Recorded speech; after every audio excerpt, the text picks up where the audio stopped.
सरपंच देशमुख खून प्रकरणातील आरोपी वाल्मिक कराडच्या नावाने सोशल मीडियावर आर्थिक निधी गोळा करण्याचे बॅनर समोर आले आणि या बॅनरमध्ये मुंडे बंधू भगिनींचे फोटोही झळकले।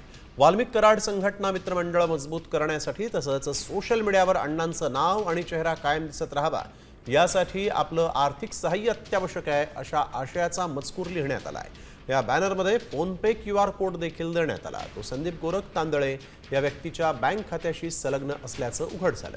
या प्रकरणी सरपंच देशमुखांच्या भावानं पोलिसात तक्रार केली, मात्र हा बदनामी करण्यासाठी खोडसाळपणा असल्याचा आरोप संदीप तांदळेनं केला आहे।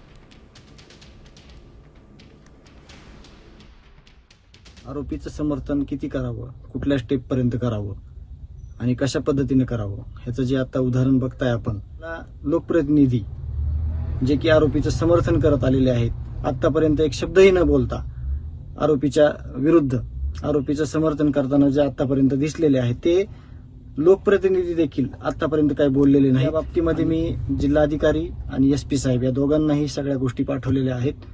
काय कारवाई होती याच्यावर हे बघणं खूप महत्त्वाचं आहे। न्यूजवर जो बॅनर जे व्हायरल केलंय ते कोणीतरी बनावट बनवून त्याच्यामध्ये एडिटिंग करून ते सर्वत्र पसरवण्याचं काम केलंय। त्याच्यामध्ये उद्देश फक्त हा आहे की माझी बदनामी करायची, मला कुठेतरी खोट्या गुन्ह्यामध्ये अडकवायचं, याच्या पलीकडे दुसरं काहीच कारण नाहीये।